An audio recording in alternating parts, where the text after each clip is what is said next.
زه اکثر یوه خبره کوم دلته زموږ مولاناګان دي د هغوی نه زه دا یوه تپوس کوم دا یو تپوس چې ستا مدرسه په 1878 کې جوړه شوله اوسه پورې ته ما ته دا وښیه مولانا صاحب چې د وظیفو نه علاوه چې ما له وظیفه راوړی او ما له چانده راوړی تا کوم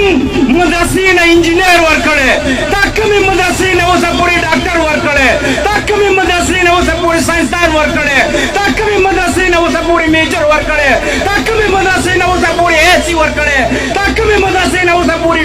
ډیسي ورکړی خو چې ورکړی دی یو خوار او بېروزګار داسې کس دی ورکړی دی چې هغه بیا په خپله باندې هم ځان نشي ساتلی زما عزتمندو حاضرینو مشرانو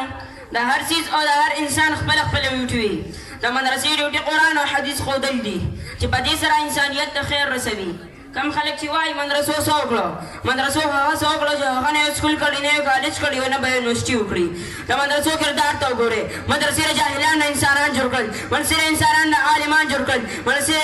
عالمان نه مفتیان جوړ کړل مدرسې د مفتیان نه شیخ الحدیثان جوړ کړل مدرسې د معصومان نه حافظان جوړ کړل مدرسې د حافظان نه قاریان جوړ کړل مدرسې د قاریان نه استادان جوړ کړل او ته وایي چې مدرسې موږ ته څه خیر راورسول مدرسې تا د اسلام در رسول مدرسې تا کور ته قرآن در رسول مدرسې ستا د ماشوم استادان در رسول مدرسې ستا حق ته د حدیث او بیان در رسول او ته وایي چې مدرسې موږ ته څه وښودل مدرسې تا د حیا وښودله مدرسې تا د غم او ښادو وښودله مدرسې تا د نکاح طریقه وښودله مدرسې تا د مور او پلار دم وښودلو مدرسې تا د حرام او حلال وښودل او ته وایي چې مدرسې موږ ته څه راکړل مدرسې ستا جومات دپاره امامان درکړل مدرسې د مکې او مدینې لپاره امامان ورکړل مدرسې ستا جنازې لپاره امامان پیدا کړل مدرسې د مولانا بېدیګر صاحب په شان بهادر عالمان درکړل مدرسې د شیخ حسن جان صاحب په شان شیخان درکړل مدرسې د مفتي فرید صاحب په شان مفتیان درکړل مدرسې د مفتي تقي صاحب په شان متقیان درکړل مدرسې د مولانا الیاس رحمت الله علیه په شان داعیان درکړل مدرسې د عطاالله شاه بخاري صاحب په شان د ختم نبوت پتنګان درکړل مدرسې په پارلیمنټ کې باطل ترام مولانا فضل الرحمن درکړل جنسي متاثرات منفي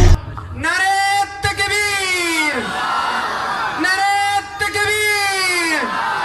سر بکف سر بلند دیوبند